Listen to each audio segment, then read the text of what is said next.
মাসখানেক আগের ব্লগ তোমাদের সঙ্গে শেয়ার করছি। এডিট করব না এই ব্লগটাকে বিশেষ করে ভাবতে ভাবলাম যে না, ব্লগটা পোস্ট করে দিই। আমি তো আমার জীবনের দৈনন্দিন জীবনটা তোমাদের সঙ্গে শেয়ার করি, রোজ দিন আমার কেমন কাটে। তো ভালো সময় শেয়ার করব, খারাপ সময় কেন শেয়ার করব না। এখন আমি বাবার ঘরে যাব, রেডি হচ্ছি। জানি না বাবার ঘরে যাওয়া হয়তো আমার জন্য এটা শেষ যাওয়া, না কোনো মস্তি করে বা আমি এটা থাম্বনেলে ইউজ করার জন্য এমন ধরনের কথা ইউজ করছি অ্যাট্রাকটিভ করার জন্য, তা কিন্তু নয়। বেশ কয়েকটা দিন আগে এমন কিছু ঘটেছিল যার জন্য না আমার ভেতরে একটা ভয় কাজ করছে। আমার ভেতর ভয় কাজ করার কথাটা হচ্ছে অন্য কারণে। নিজের কথা যতটা না ভাবি, সন্তানের কথা বেশি ভাবি। ছোট বাচ্চাটার কথা ভেবে এমন কিছু ঘটে গেছে, ছোট বাচ্চাটাকে নিয়ে ওখানে যেতে আমি ভয় পাচ্ছি। আমি যখন খুব ছোট ছিলাম আমার সাথে না কিছু অদ্ভুত জিনিস ঘটতো। তোমরা কেউ বিশ্বাস করবে, কেউ করবে না, ভূতে হয়তো তোমরা বিশ্বাস করবে না, কিন্তু আমি বিশ্বাস করি আমার সাথে অদ্ভুত কিছু ঘটনা ঘটতো। সকাল থেকে উঠে বাড়ির টুকটাক বাসি কাজ শেষ করে রান্না বান্না খাওয়া দাওয়া সবকিছুই কমপ্লিট। এখন বিকেলবেলা 3টে বাজে। একটুখানি ডুগুকে ঘুম পাড়ানোর চেষ্টা করছিলাম, ডুগু ঘুম থেকে ওঠেনি, তাই আমি বাবার বাড়ি যখন যাব আমিও রেডি হয়ে গেলাম। আর এদিকে রাতে যেহেতু বাড়িতে গোপাল একা থাকবে, সকাল হলেই আমি চলে আসবো, তাই গোপালকে একবার খেতে দিয়ে তারপর রাতের খাবারটা গোপালের জন্য এখানে ঢাকা দিয়ে যাচ্ছি। আমি যখন বাড়িতে থাকি না, কোথাও যাই, তখন কিন্তু আমার গোপাল শোনার জন্য আমি এইভাবে খাওয়া রেখে যাই। এখন রেডি হয়ে গেছি, যাবো তো অটোতে ভেবেছিলাম, কিন্তু ওইদিকে ভাইকে ফোন করলাম। ভাই বললো আমি এক্ষুনি কাজ থেকে ফিরছি, বাড়ি যাব, তুই নিচে নেমে আয়, একসঙ্গে চলে যাব। তো বেশ ভালোই হলো, একা যেতে হতো। একা যেতে না এইবার একদমই ভালো লাগছে না, প্রচুর মন খারাপ। সত্যি কথা বলতে শেষবারের জন্যই বাবার বাড়ি যাওয়া। জানি না কবে যাব, হয়তো বছর 2 পরে বাবার কাজের দিনটা হয়তো কোনো রকম ভাবে যাব, চলে আসবো। ডুগুকে নিয়ে যেতে পারবো কিনা জানি না, কেন কি হয়েছে ওখানে গিয়ে আমি দেখাবো, আর তখনই তোমাদের সঙ্গে সবটা শেয়ার করব যে কেন কি জন্য আমি ওখানে যেতে চাইছি না বা আমি ভয় পাচ্ছি। সত্যি ভীষণভাবে আমি ভয় পাচ্ছি।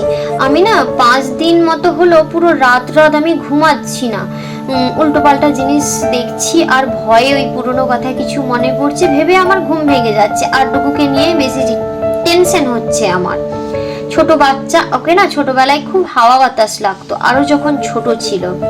তো এই যে আমাদের দক্ষিণা কালী মন্দির, আমি তোমাদের সব সময় দেখাই।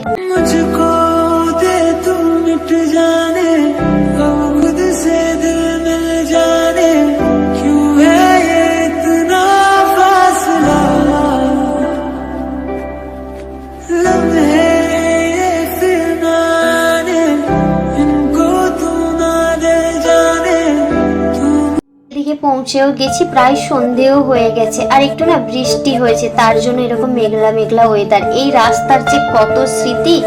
আমাদের বাবা না খুব দিদিকে আমাকে কোথাও কারুর বাড়িতে যেতে দিত না, আমাদের এই রাস্তাই সম্বল ছিল। এই পুকুর ঘাটে বাবা ছিপ ফেলতো, আমরা এখানে বসে থাকতাম। আর এই যে রাস্তাটা দেখলে, এই রাস্তাতেই আমরা বসে থাকতাম। আর এই যে সোজা বাড়িটা দেখা যাচ্ছে না, এটাতে আমাদের গোয়াল ঘর ছিল। এই দুটো খুঁটি, এখানে কিন্তু আমাদের বড় বড় হামুদের বাঁধা থাকতো, অনেক গরু থাকতো। বাবা না গরু রাখতে খুব পছন্দ করতো, আর মাকে দেখতাম সকালবেলা উঠেই ঠিক গরুর সেবা করতে চলে গেছে, তারপর এসে আমাদেরকে ঘুম থেকে তুলতো। তো আর দেখলাম বাতাবি গাছে বাতাবি লেবু হয়েছে। এদিকে বাড়িটাকে দেখে না খুব কষ্ট লাগছে, যখন বাবা থাকতো কি পরিষ্কার পরিচ্ছন্ন না থাকতো, এখন সামনে পুরো জঙ্গল হয়ে গেছে। এইবার বাড়িতে এসছে আমার খুব কান্না পাচ্ছে, এই ভেবে যে আর হয়তো আমার আশা হবে না। এদিকে আমার দাদু বাবা দুজন বসছেন এখানে। আর বাবা চলে যাওয়ার আগে, আমাদেরকে ছেড়ে যাওয়ার আগে, এই সাইডটা না নতুন কাজ শুরু করেছিল। কতবার বাবাকে বলেছিলাম বেকার বাড়ি করো না, কিন্তু বাবা তো শুনলো না, আর বাবার ভোগ করাও হলো না। বাড়িটা কমপ্লিট করলো আর বাবা আমাদের ছেড়ে চলে গেল। এদিকে এসে দেখি দিদি উনানে রুটি করছে, আর মা ওদিকে কি যেন একটা মশলা টসলা কি গুঁড়ো করছে জানি না। তো এদিকে রাতের খাওয়ার ব্যবস্থা হচ্ছে। আমার আবার পেছনের দিকটা আসতে ভয় পাচ্ছি। হঠাৎ করে সকালবেলা বাড়িতে একটা কল গেছিল যে তোমাদের বাগানে বিশাল বড় দুর্ঘটনা ঘটে গেছে। দুর্ঘটনাটা কি সবটাই বলবো। এখন প্রচুর খিদে পেয়েছে, আর একটা বাচ্চা এসছে আমার সঙ্গে, সে সেই ধরনের দুষ্টুমি করছে, না কারোর কোনো কথা শুনছে না, বোঝাতে পারছি। আর এদিকে খাওয়ার জন্য সন্ধেবেলা হয়েছে ছোলার তরকারি, রুটি। রাতে যে রুটি খাবে তার জন্য এটা, আর আমি যেহেতু রাতে ভাত খাবো তার জন্য আমি কিন্তু এখন রুটিটা খেয়ে নিচ্ছি। আর আমার রুটির থেকে লুচিটা খেতে ভালো লাগে, কিন্তু যা একনি হচ্ছে স্কিনে সে আর বলার নয়, কোনোভাবে সামলাতে পারছি না। ডক্টরও শুনছে না, ডক্টর দেখালেও একনি শুনছে না, আর বাড়ির টোটকাও শুনছে না। কি হবে জানি না, দেখি কি করা যায়। তার জন্য একটু বুঝে শুনে খাবার দাবার করছি, বাচ্চাকে ছুটে ছুটে ধরে বেঁধে বুঝিয়ে কোনো রকম খাওয়াচ্ছি। প্রচুর কান্নাকাটি, প্রচুর বায়না। এখানে এলে না কারোর কথা শোনে, না কোনো কিছু মানে। অতিরিক্ত ভালোবাসা পাই তো। এইবার অবশ্য আবার পিসি আসেনি, তাই একটু খারাপ লাগছিল। প্রত্যেকবার এলে না পিসি দরজাটা খুলে ছুটে যায় রাস্তায় আনতে। এইবার পিসির বাড়িতে কেউ নেই, তার জন্য পিসি আনতে যায়নি। খেয়ে দে একটু সন্ধেবেলা এত দুষ্টুমি করছিল, পেছনের দিকে মা বাবুকে যেতে বারণ করছিল, আরও বারবার যাচ্ছিল। তার জন্য আমি রুমের ভেতরে এসে দরজা লক করে ওকে নিয়ে শুয়ে গেছি। 5 দিন 6 দিন ঘুমোয়নি, চোখের অবস্থা প্রচুর খারাপ। আর এখন রাতের বেলা খাওয়ার জন্য আমার জন্য বিশেষ করে, বাবু যেহেতু পটল খেতে পছন্দ করে, পটল আলু ডিম দিয়ে একটা তরকারি ঝোল ভাত হয়েছিল। এটাই হচ্ছে আমার পছন্দের সব থেকে বেশি খাবার। আর একটা বাচ্চা পুরো ন্যাংটু, এত গরম থাকতে পারছে না, তাই জামা প্যান্ট সব খুলে ওকে নন্টু করে দিয়েছি। এই যে এখন বাজে রাত্রি 12টা, হ্যাঁ 12টাই, 12টার বেশি হয়ে গেছে। জানতাম না খাওয়ার পরে যে এতটা ভয় পাবো, ঘুমোতে পারবো না। ঘুমোতে পারিনি, একটা মিনিট ঘুমোতে পারিনি, আমি ঘুমোতে দিইনি, কাউকেও ঘুমোতে দিইনি। এতটা ভয় পাচ্ছিলাম। আমি যে রুমে রোজ দিন ঘুমোই ও ঘুমে আমি ঘুমাইনি।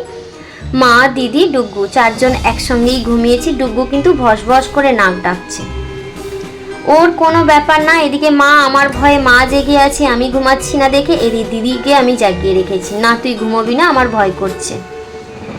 আমি সত্যি কথা বলতে না ভূতে ভীষণ ভয় পাই। আমি মানুষে অতটা ভয় পাই কিনা জানি না, আমি ভূতে ভীষণ ভয় পাই। মানুষকে ভয় পাই, কিন্তু জানি মানুষ তো, তাকে চাইলে কন্ট্রোলে নেওয়া যায় বা নিজের মতো করে কিছুটা টেকনিক ফলো করে সামলানো যায়। ভূত অপদেবতা এগুলোর থেকে তো আর হয় না কোনো কিছু, এগুলোর সাথে তো আমাদের কোনো হাত নেই। আমরা কি পারবো? এদিকে মায়ের প্রচুর ঘুম পাচ্ছে, মা আমায় ভীষণ বকাবকি করছে, এত ভয় কিসের?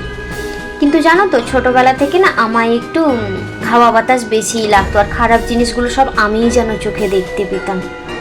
এদিকে দিদিকে এমন কিছু দেখেছি বলে দিয়েছি, সেও ভয়ে আর ঘুমোয়নি, চুপচাপ জেগে আছে। শুধু সকালের অপেক্ষায় আছি, কখন সকাল হবে আর কখন বাড়ি যাব, এই অপেক্ষা করতে করতে দিন কাটছে, রাত কাটছে, দিন কাটছে কি রাত কাটছে। এখন বাজে 2:18। আমি 1 মিনিটের জন্য চোখ বন্ধ করিনি। যখনই একটু চোখ বন্ধ হচ্ছে না, তখনই বারবার আমি চোখে জল নিচ্ছি। ওই যে বললাম ভূতের ভয় পাচ্ছি, ভূতের ভয় অকারণে পাচ্ছি না। বাড়িতে কয়েকদিন আগে বিশাল বড় একটা ঘটনা ঘটেছে, সেই থেকেই যে মনের ভেতর ঢুকেছে। না খেতে পারছি ঠিক করে, না রাস্তাঘাটে বেরোতে পারছি। বাড়িতে ঘুমানোর সময় যেন সব থেকে বেশি চোখ বন্ধ করলেই মুখ ভাসছে, চোখ বন্ধ করলেই যেন কল্পনায় সব দেখতে পাচ্ছি, এইরকম কিছু করছে। আর স্বপ্নের কথা তো বলবো না, স্বপ্নে যে কি কি হচ্ছে জানি, আমার মনের ভুল কি জানি না। তো এদিকে এখন হয়ে গেছে 3:30 বাজতে যায়, কিন্তু এখনো আমার চোখে ঘুম নেই। মা কিন্তু একটু ঘুমিয়ে পড়েছে, দিদি জেগে আছে দেখে তাই মা বলছে আমি একটু ঘুমোই। আমার আবার চোখে ঘুম আসছিল, তাই ভাবলাম না, ডুগুকে ছেড়ে আমি ঘুমাবো না, তাই চোখ খুলে রেখেছি। বারবার জলের ঝাপটা দিচ্ছি চোখে। এখন বেজে গেছে 4:30, 4:30 নয় 4:25। এখনো কিন্তু আমি চোখে ঘুম নিইনি। দিদি এবার একটু একটু ঘুম আসছে, বারবার বলছে একটু ঘুমাবি না কি? আমি বললাম না, যতক্ষণ 5টা না বাজছে ততক্ষণ কিন্তু আমি ঘুমাবো না। ভোরের আলো যতক্ষণ না বেরোচ্ছে আমি ততক্ষণ কিন্তু কোনোভাবে শান্তিতে ঘুমোতে পারবো না। চোখের অবস্থা প্রচুর খারাপ, কোনো রকম সূর্যের আলো দেখতে পেলে আমি কাঁদে যেতে পারলে বাঁচি। এই করতে করতে পুরো রাত আমার কেটে গেল। আমার জীবনে যদি সব থেকে ভয়ঙ্কর রাত কিছু হয়ে থাকে না, এই রাতটা হচ্ছে সব থেকে। আমার জীবনে অনেক কিছু খারাপ জিনিস আমি ফেস করেছি, এরকম রাতেই আমি ফেস করেছি যা যা জীবনে ঘটেছে আমার জীবনে। যদি হয় কখনো শেয়ার করব। এখন 5:30টার সময় একটু ঘুমিয়েছিলাম, 6টা পর্যন্ত। এই যে মা, এই যে রাউন্ড করা লোকেশনটা দেখেছো না, বিশাল বড় দুর্ঘটনা ঘটে গেছে। হঠাৎ করে সকালবেলায় বাড়িতে কল যায় যে একজন এখানে গাছে সুইসাইড করেছে।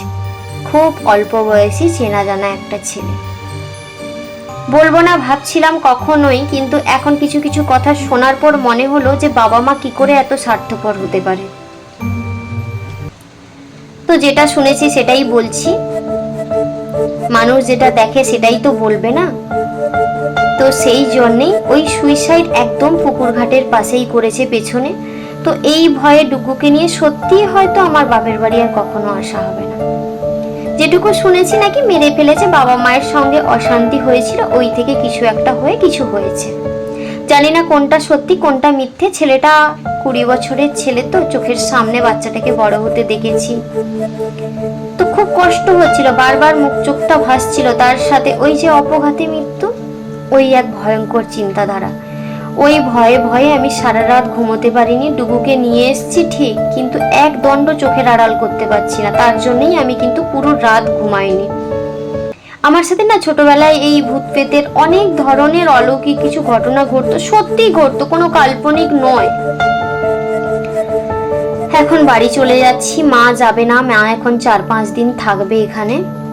আমি, ডুগু, দিদি 3জন বাড়ি চলে যাচ্ছি। আজকে যাওয়াটা সত্যি কথা বলতে আমি কখনো এইভাবে যে এই বাস্তু থেকে যেতে হবে বা এইভাবে আসতে হবে, এটা ছিল আমার নিজের একটা শান্তির জায়গা। যখনই আমার সাংসারিক অশান্তি হোক, মন খারাপ থাকুক, যাই হোক, আমি একটা মাথার উপর জানতাম যে এটা হচ্ছে আমার একমাত্র শান্তির নিরিবিলি জায়গা, যেটা শুধু একান্তই আমার। মেয়েদের বাপের বাড়ির প্রতি যতটাই অধিকার থাকে আর কোথাও কিন্তু থাকে না। এই জিনিসটা কে মানো না আমি জানি না, আমি কিন্তু এই জিনিসটা খুব মানি যে মেয়েদের, বিশেষ করে আমার তো ভাই নেই, আমরা 2 বোন, তাই আমাদের জোরটা না অনেকখানি বেশি। আমাদের বাবা মায়ের কাছে আমরা অনেকখানি গুরুত্বপূর্ণ। আমরা যেটা বলি হ্যাঁ শুনবে না বলে, কিন্তু আমাদের কথা অনেকখানি মূল্যবান ওদের কাছে। এদিকে এই ভুট্টা গাছের মতো কিছু একটা একজন দাদাভাই চাষ করেছে, তো আমাদের বাড়িরই জায়গা। তো চলো এখন বাড়ি যাই। এত মন খারাপ, এত কিছু, সবগুলোই জীবনের সঙ্গে জড়িয়ে থাকবে। মাকে রেখে যাচ্ছি তো তাই একটু টেনশন হচ্ছে। মাকে যেতে বলছিলাম, মা বললো না এরকম কিছু ঘটেছে, এখন যাব না, এখন কয়েকটা দিন আমি এখানেই থাকি, তোরা যা, সাবধানে থাক, আমাকে নিয়ে এত টেনশন করিস না।